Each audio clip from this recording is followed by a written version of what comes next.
Are you gonna tell me where you went? All the messages I sent with no reply. Hello everyone, welcome back Thousand Life fam. If you're new here, my name's Janaea and this is Live a Thousand Lives. Today I'm going to be going over my April, May, and June wrap up. So let's get into this. In the month of April, I read a total of 5 books.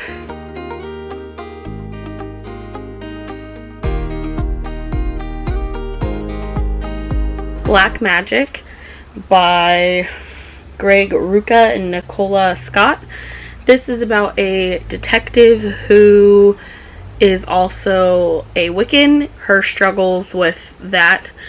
It was alright. I didn't really enjoy the art style. It's mostly black and white, but also it just didn't do it for me. The story was alright. I just didn't care for it, so I won't be continuing on with the series. I did give it a 3 out of 5 stars, but it was a low 3 stars on Cold Files.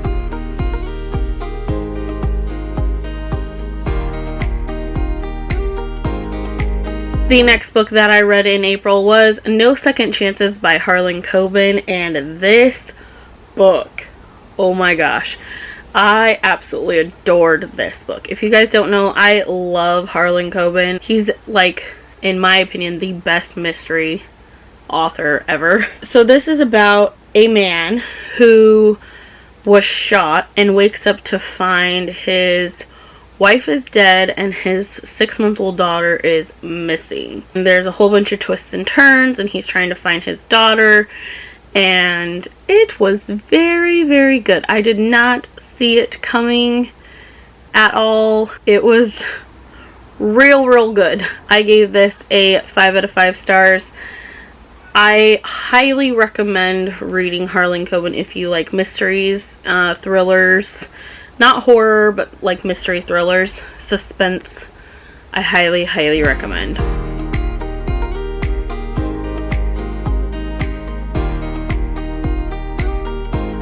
The next book I read in the month of April was The Queen's Assassin by Melissa De La Cruz. And let me tell you what, I thought I might like this book, but I thoroughly enjoyed this book. I gave this book a 5 out of 5 stars as well.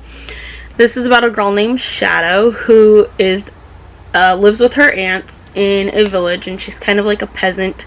They run a honey farm. Her aunts are known for their like healing abilities. She wants to be the queen's assassin, and she looks up to the current queen's assassin, who is Gordon Holt, and he gets accused of something and gets sent to almost like the Alcatraz prison, okay? Like, he gets sent away, and she decides she's going to save him to prove that she could be the queen's assassin. However, there were so many twists and turns in this I did not see coming.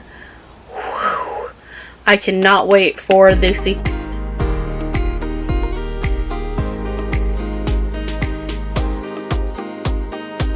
The next book that I read in the month of April was a reread for me. I listened to it on audio. I still gave it a 5 out of 5, even though, like, I'm older now, but I love this series so much. And through the year, I've been trying to read 1 book a month. And that series is Percy Jackson and Titan's Curse. I love these books so much. And I can't really tell you what Titan's Curse is about because it's the 3rd in the series. But Percy Jackson follows a boy named Percy who gets in a lot of trouble and has like ADHD and dyslexia. And he doesn't seem to fit in with anyone at any school. He keeps getting kicked out of schools. Strange things happen around him. And he finds out that he is a demigod. And the series is him basically figuring out how to survive, because demigods normally don't last very long. It's a super good series by Rick Riordan. I highly recommend.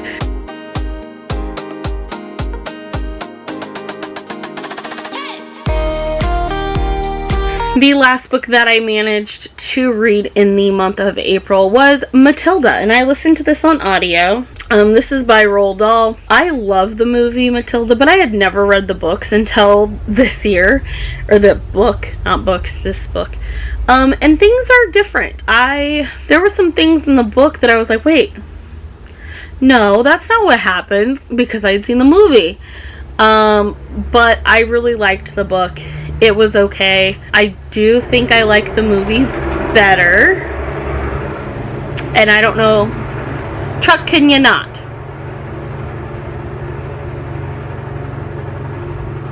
I hate living next to the highway. Okay, now that the truck is gone, I think I like the movie better than the book, only because I love the movie, you guys. And there were differences that I just couldn't accept. You know, a lot of it is the same though, but there were just slight ones that I was like, nope, that's not how it goes. That's not how it's supposed to go. I gave this a 4 out of 5 stars. Those books also, those ones in April that I showed you, made it so I could be a magic zoologist for the Owl's Magical Readathon, hosted by G at BookRoast. I'll leave her information down below. August we were supposed to do the Newts, but because of things going on with J.K. Rowling, I don't know what G is going to do with the readathons.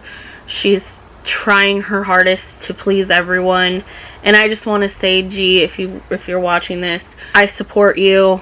I know this is a really hard decision for you, and I know how much love, sweat, and tears you put into the readathons, and I just thank you for giving us a space that we can feel loved and appreciated in. That being said, I just felt like that was important to say. I just feel like it's important for us to acknowledge that she spent so much time and effort on those readathons for us, that now for it to just be taken away from her like that, to me it's really sad and heartbreaking. And I know that she's doing it because she loves everyone, and the things that were said were awful.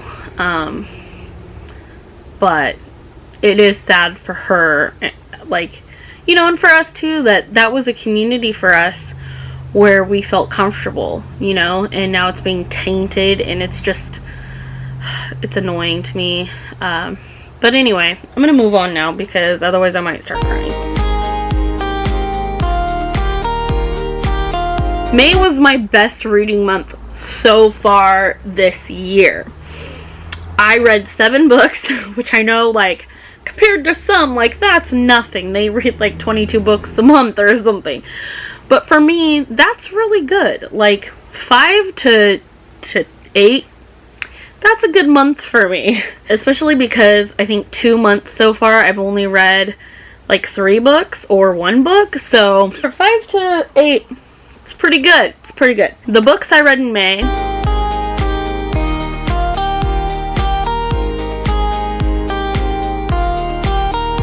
Howl's Moving Castle was the first one, and let me tell you, I listened to this on audio, and this is by Diana Wynne Jones. I read this for my Reading Through the Decades vlog. If you haven't seen it, I'll leave it in the cards, and I'll leave it linked down below for you. I was expecting to hate this book. Reason being is because I don't normally gravitate or like middle grade. I just don't. But this took me by surprise. I thoroughly enjoyed listening to this book, and I thoroughly enjoyed the characters, and I actually want to get the entire series because I loved it. Like, I loved it. There were certain things that I was like, really? Like, logically, and that brought it down, so it's only a 4-star for me. But it was good. It was so good. This is about, and there will be a picture somewhere because I don't own the book. But this is about a girl named Sophie who is working at her family shop, I believe. The weird part about this book is there's like her and her sisters, and then there's this woman they call Mom, but they don't address her like Mom. Like, it's really weird. Like, I think she's probably their stepmom, but instead of saying stepmom, they just like call her by her name. I don't really know, but like they treat her like her mom, but then they treat her like she's not.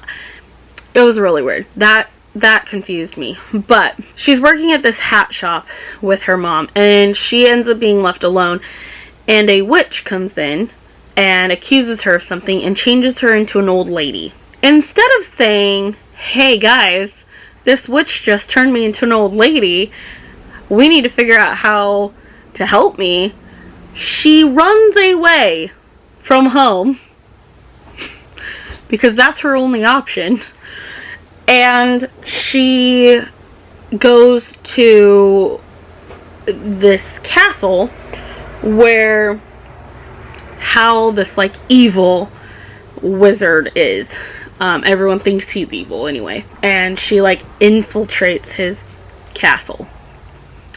Not really sure why. It's a very, very good book. It's funny, made me laugh. It did have some moments as well. So I do say that it's very good.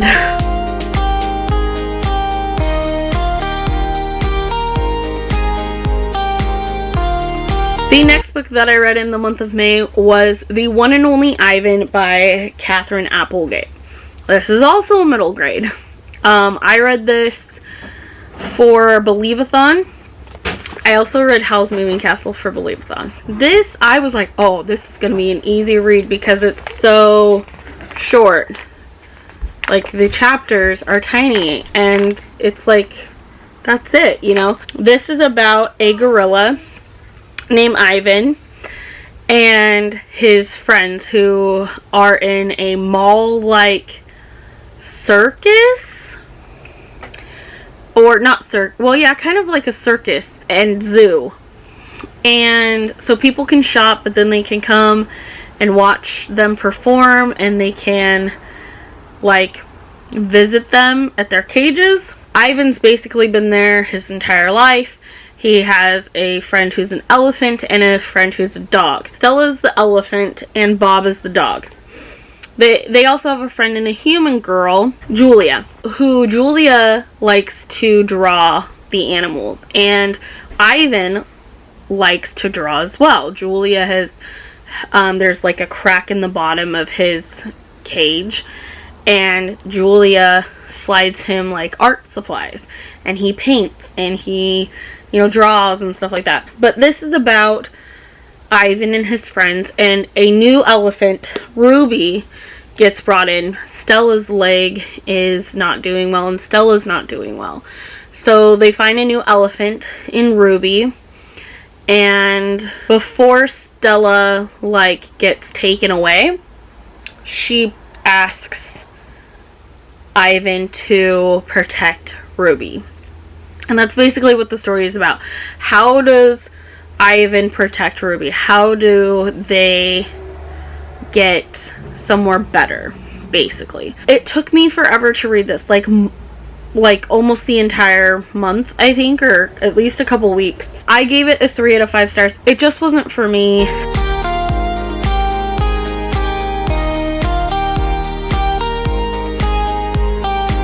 The next book I read, I will put a picture up here, was Hot Ice by Nora Roberts. I read this for my Reading Through the Decades vlog. Hot Ice is by Nora Roberts, and I was like, I don't think I've read anything from Nora Roberts that was set in the 80s. I've read her newer stuff. I really like Nora Roberts. This was a book about a girl. I don't even remember her name now.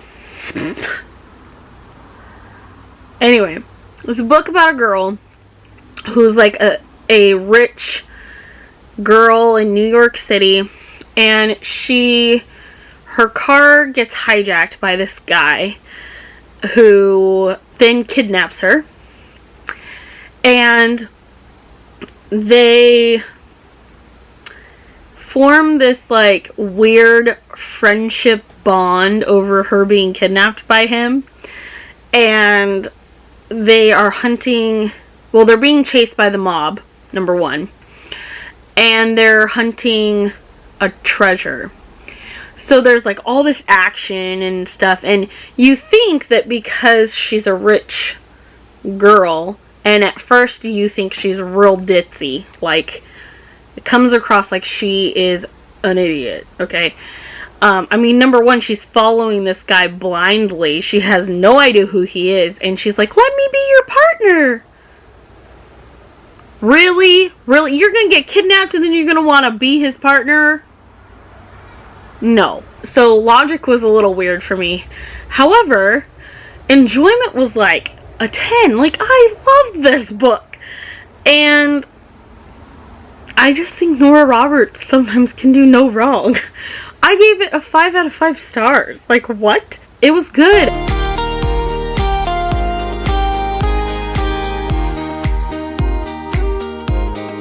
The next book I read was also for the Believe-a-thon, and that was A Dog Called Kitty by Bill Wallace. Now, this is a book that I've read before. I read it when I was a child, and I really loved this book as a kid. I would read it over and over and over again. This is about a boy whose name is Ricky. Ricky was attacked by a dog when he was 1.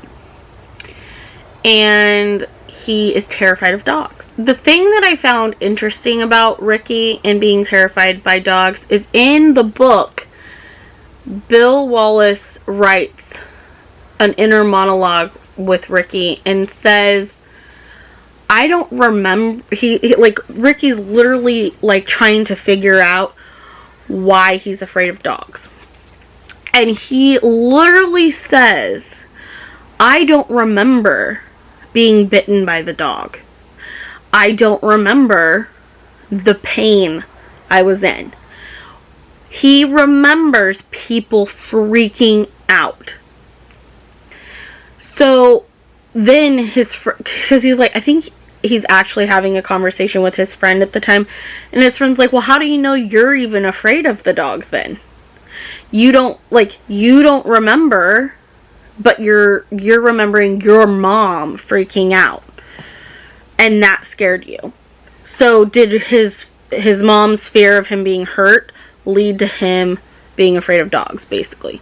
So Ricky is terrified of dogs, and one day this lost puppy shows up on their farm and like follows the cats in when the cats go to eat, and the cats bully this dog, and then Ricky basically has to decide whether he's going to let the puppy starve to death or if he's going to overcome his fear of dogs and help the puppy.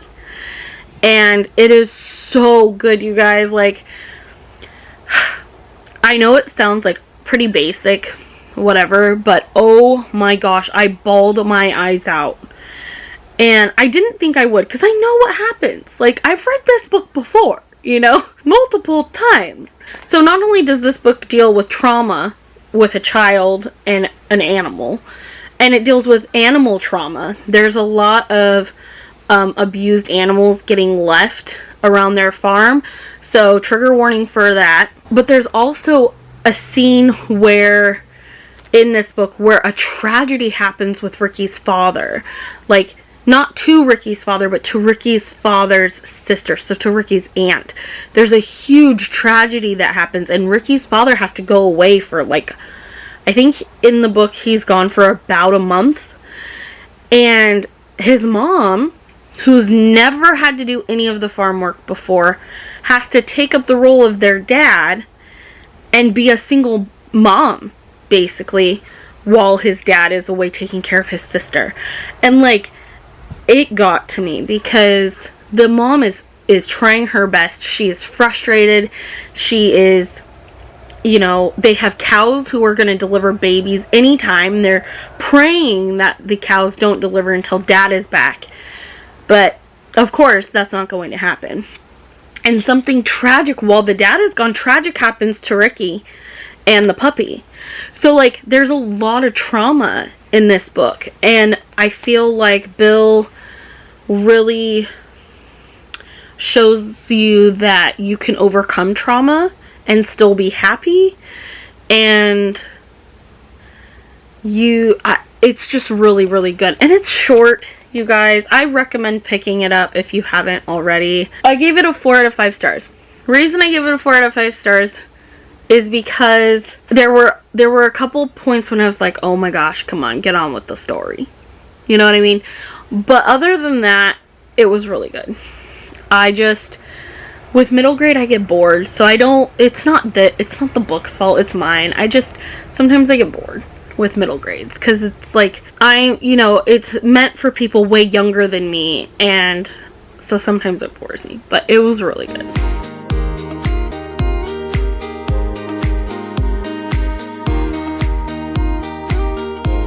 The next book that I read in May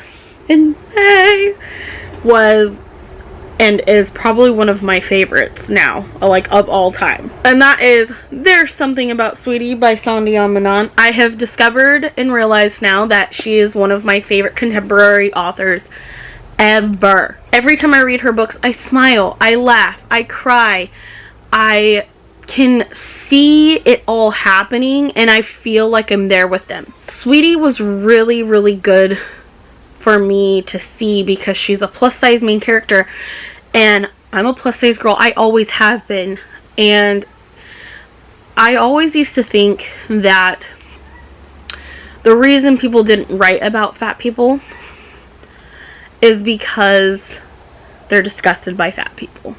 And to be honest, it's not false. Like, a lot of people, when you ask people about body positivity, they're not going to show you someone like me. They'll show you someone who's smaller than me, who's bigger than the average or the normal, but you won't see someone like me. I've got rolls, you guys. I have huge legs. Like, I'm a big girl, okay? And it's really hard for me to read books because you know that the girls in these people's head, the girls that they're writing, are these skinny, fit, like, girls. And I don't have a problem with skinny, fit girls. I don't have a problem with anybody, okay? Like, to each their own. I have a problem losing weight. I've been to the doctor. I've done workouts, you guys. I've tried, and I cannot do it. I have to take a medicine in order to keep me from getting bigger, but I can't lose weight. If you're sitting there thinking, well, just go out for a walk or just go exercise. I literally have done it for months, for years, and nothing works. I've done every diet you can think of, and it just doesn't work for me. There's something wrong with my body. It's really nice to see a positive plus size main character, someone who knows that no matter what her body looks like, she is a good athlete, she is a good person, she can do anything. That is such a powerful message for those who do have medical issues where they can't lose weight. It's such a powerful message that even though you're bigger, you can do anything. Even though you're bigger, you can get a guy if you want a guy, or a girl if you want a girl, who isn't big. I think that's something that people forget, is that it doesn't matter what we look like. It should matter what's on the inside, not the outside. And this book really, really hit home for me. And I can't wait to read more books with plus size authors. I hope they're as good as this. This book literally made me laugh, made me cry. Stupid trucks. Shut up. This book literally made me laugh and it made me cry. But it gave me such joy. And that's something that I think Sandhya Menon really does well, is her books give you joy. When Dimple Met Reese, she gave me joy. Like, I just love her books so much. But anyway, I give this a 5 out of 5 stars. This is probably one of my favorite books of the year.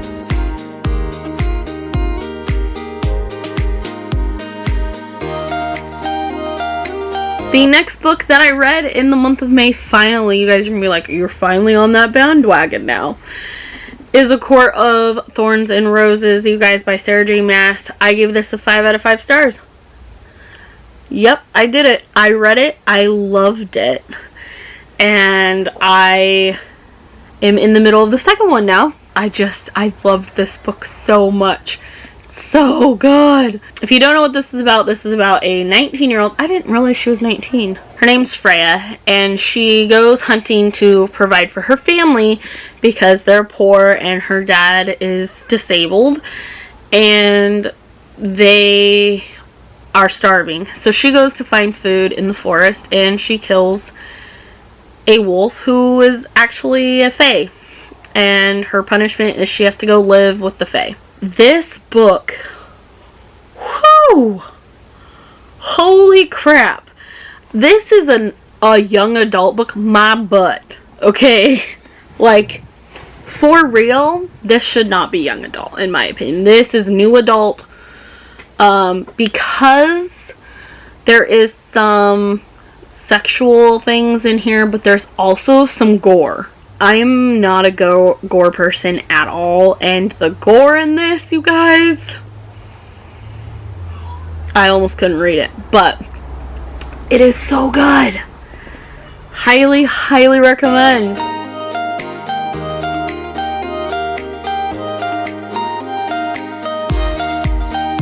The last book that I read in May, I have my May vlog, which if you want to see my reaction to this, you should watch. I'll leave it there or there. I read Wonder by R.J. Palico, I think is how you say the name. This devastated me. It tore my heart up. This is about a boy named Augie who was born deformed. He has a very, very noticeable deformity on his face. He also is half deaf and has to get hearing aids. Now, you're probably wondering, why did this bother you so bad? Well, my father was born with a deformity on his face. There's a picture of him up in the corner. So this book was really, really, oh my god, I'm going to start crying and I don't even know why. Every time I talk about this book, I cry. I didn't feel like I was going to cry and now I am. This is about Augie going to school for the very first time. And about his family dynamic and his friend dynamic and his struggles and the mean things that people say and the mean way that people treat him because he's different and he was born with a deformity. And oh my god, I'm so sorry. It's hard for me because of my dad, you know. I just can't imagine what he went through. Like, I've always been a big girl, like, since I was little. Like, 2nd grade, I blew up like a balloon. We don't know why.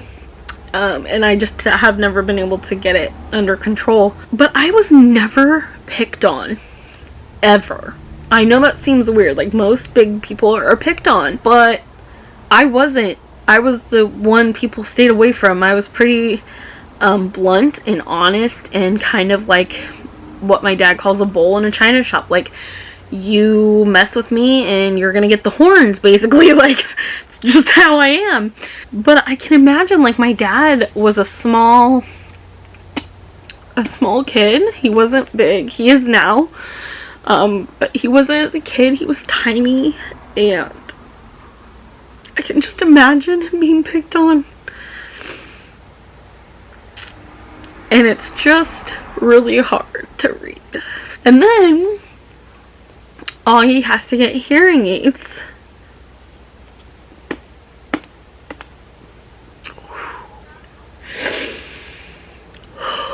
And if you don't know, my youngest son is half deaf in both ears and has to wear hearing aids. Which is fine. It doesn't bother us. It doesn't he hasn't had any hard times with it yet, but he's only in 2nd grade. And so Augie's worried about people making fun of him even more because of his hearing aids. This book is so hard for me. I'm so sorry. It ends up very, very nice. Like, he deals with a lot of stuff, but he overcomes it, and it's a very, very nice. But anyway, I'm gonna stop talking about it because I'll keep crying.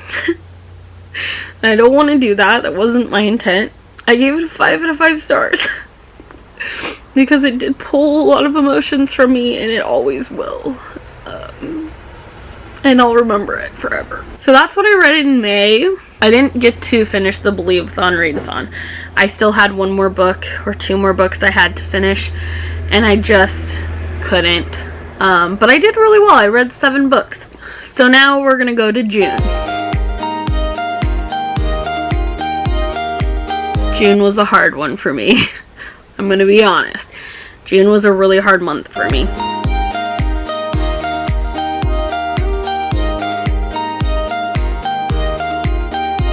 The first book that I read in June was West by Edith Patu.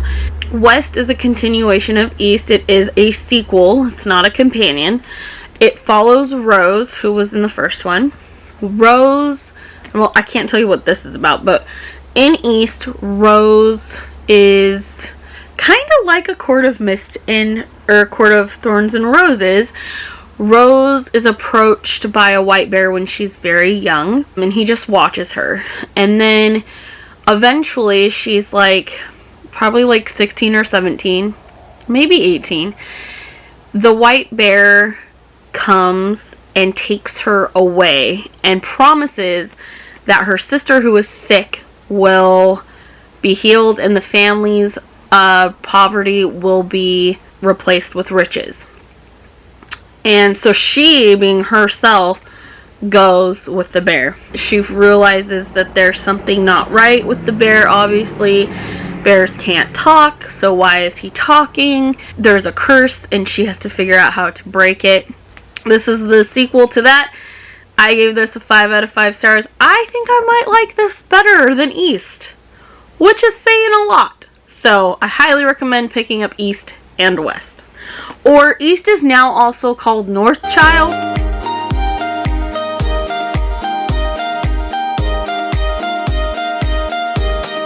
The next book that I read in June was Percy Jackson and the Battle of the Labyrinth. This is Percy Jackson number 4.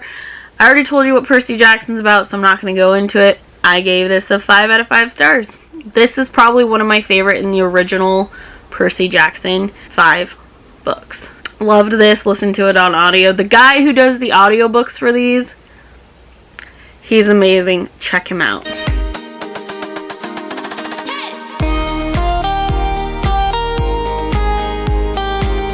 The last book that I read in June, I listened to this on audiobook as well, and that was A Shadow Bright and Burning by Jessica Cluess. This was a random number generator. And this is about a girl named Henrietta who is working as a teacher in a school, and these sorcerers come to the school looking for a girl who is setting fire to things. Well, they look at girls who Henrietta is teaching when really it's Henrietta they should be looking at.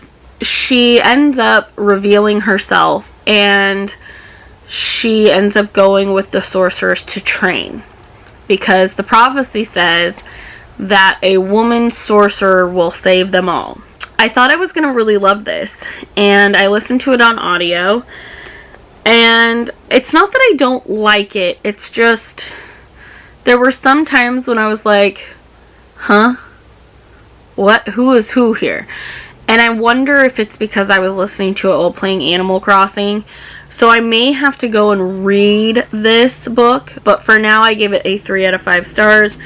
It was just kind of confusing who was who, which sorcerer was which, who's the good guys, who's the bad guys. There's one point where someone gets hurt or dies, and I couldn't even remember who that person was. Were we introduced to them or not? I think it was probably my lack of actually listening. I mean, I liked it.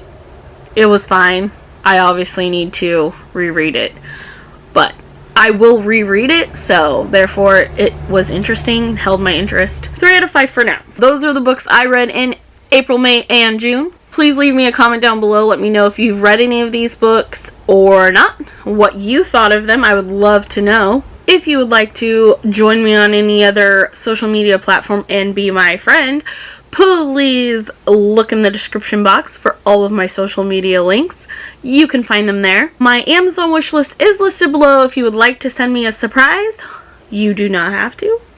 But if you would like to, it is down there as well as or any of the sites I use for any of my openings or end screens. Remember guys, a reader lives 1,000 lives and so can you. So keep on reading. Remember to stay safe, be kind, be happy, and love one another. I'll see you in the next video, guys. Bye. It's like that. You're just gonna walk into my room.